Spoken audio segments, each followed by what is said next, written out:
واقعہ حضرت خالد بن ولید رضی اللہ عنہ قسط نمبر 91 اپنا اسلامک اسٹوڈیو سپہ سالار فہد بن سامر نے کہا، آپ نے ٹھیک کہا ہے کہ ارادہ نیک ہو اور اس میں خوشنودی اللہ کی ہو تو کوئی نہ کوئی راستہ نکل آتا ہے۔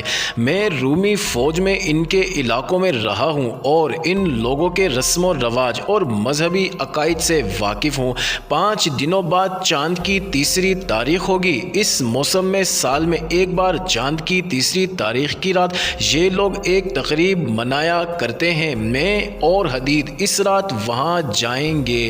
مقوقس اور رومیوں کا مشہور و معروف جرنیل اطرابون اسکندریہ میں تھا۔ انہیں ان کے جاسوس روز بروز کی اطلاع پہنچا رہے تھے۔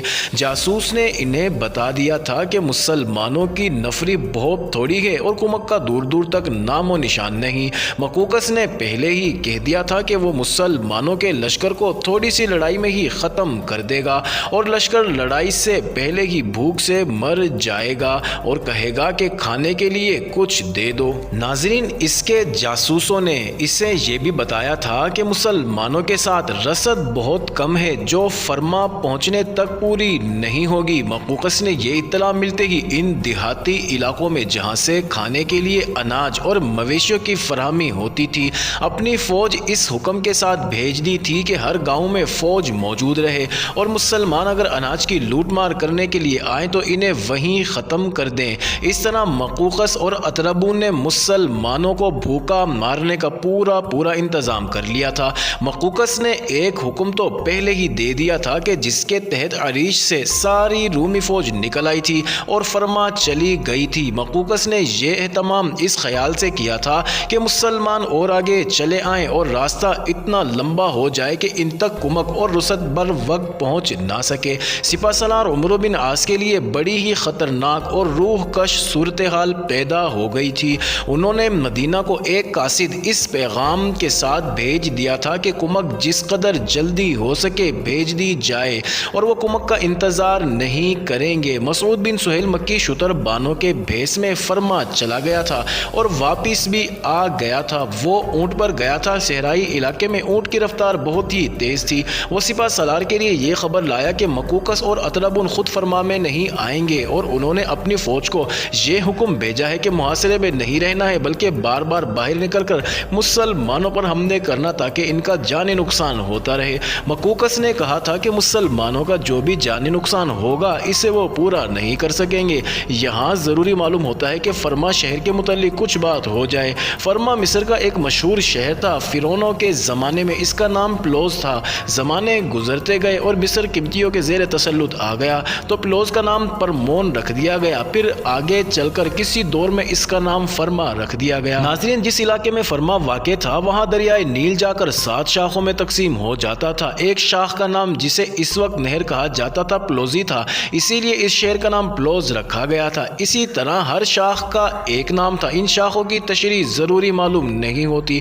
ضروری بات ذہن میں رکھنے والی یہ ہے کہ یہ تمام علاقہ سرسبز اور زرخیز تھا اور یہ بحیرہ روم کے تقریباً کنارے پر تھا۔ آج بھی یہ علاقہ سرسبز و شاداب ہے اور وہاں پھلوں کے بھی بے انداز باغات ہیں اور اسی وجہ سے یہ علاقہ اس وقت بھی گنجان آباد تھا اور آسودہ حال بھی تھا۔ لوگوں کے مکانوں کے ارد گرد باغیچے بنے ہوئے تھے جو لوگوں کو مختلف پھل دیتے تھے اور یہاں کے انگور تو بہت ہی مشہور تھے۔ چونکہ یہاں انگور افراد سے ہوتے تھے اس لیے یہاں شراب بھی بنتی تھی۔ فرما کا شہر ایک پہاڑی پر آباد کیا گیا تھا اور اس کی حفاظت اور دفاع کا انتظام یہ نہیں تھا کہ ایک طرف قلعہ اور سارے شہر کے ارد گرد ایک مضبوط دیوار ہوتی۔ دیوار تو تھی لیکن شہر کو متعدد قلعہ بندیوں سے محفوظ کیا گیا تھا۔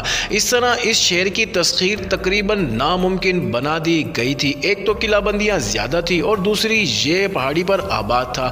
یہ محاصرہ کرنے والوں کے لیے بڑی زبردست مشکل پیدا کر دی گئی تھی۔ ناظرین، مصری بدو اپنے علاقوں میں دور دور تک پھیلے ہوئے تھے۔ فرما سے دور اور عام راستوں سے ہٹ کر ایک ٹیلہ تھا جو ریگستانی بھی تھا اور اس میں کہیں کہیں سبزہ بھی تھا۔ وہاں صحرا ختم ہونے لگتا تھا اور سرسبز و شاداب علاقہ شروع ہوتا تھا۔ اس علاقے میں ایک جگہ ایسی تھی جو وسیع نشیب تھی۔ اس کے ارد گرد جو کنارے تھے وہ اونچے بند کی شکل میں تھے۔ برسات کے دنوں میں اس نشیبی جگہ پانی جمع ہو جاتا تھا اور 2-3 مہینوں بعد پانی خشک ہو جاتا اور پیچھے ہری بھری گھاس یہاں چھوڑ جاتا تھا۔ اس میں چند ایک درخت بھی تھے اور کہیں کہیں زمین ذرا سی ابری ہوئی اور اونچے نیچے ٹیلے بھی تھے، لیکن بہت کم۔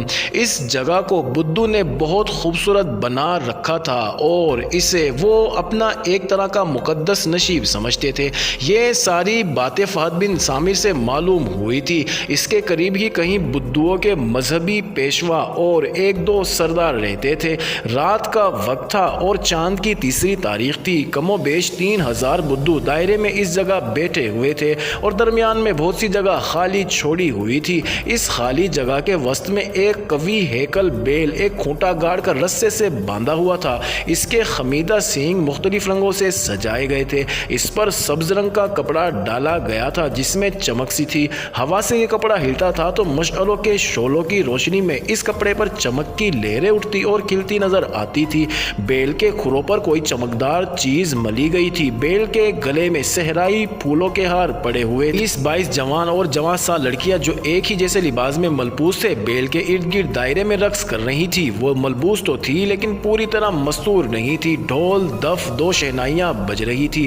لڑکیوں کا یہ رقص اچھل کود جیسا نہیں تھا اور غیر منظم بھی نہیں تھا۔ ہر ادا اور ہر حرکت ایک ہی جیسی تھی۔ کوئی لڑکی دوسری سے الگ تھلگ ذرا سی بھی حرکت نہیں کرتی تھی۔ یوں لگتا تھا جیسے یہ لڑکیاں ایک زنجیر سے بندھی ہیں اور زنجیر کسی غیر مرئی قوت کے ہاتھ میں ہے۔ نہ رقص بے ہنگم تھا، نہ سازوں کا غلغپاڑا تھا۔ ساز ایک خوابناک سی دھن الاپ رہے تھے اور رقص وجد آفریں تھا۔ صحرا کی خنک رات مخمور ہوئی جا رہی تھی۔ 3000 بدھوؤں پر سکوت طاری تھا جیسے وہ مہوے خواب ہوں۔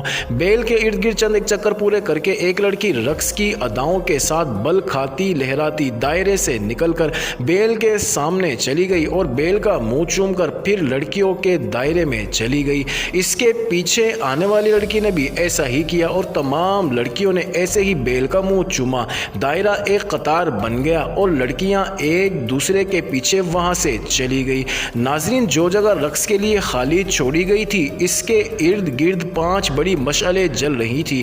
تیسری کا چاند واپس افق میں چلا گیا تھا اور رات تاریک ہو گئی تھی۔ معزز ناظرین، جاری ہے اگلی ویڈیو قسط نمبر 92 میں دیکھنا مت بھولیے گا۔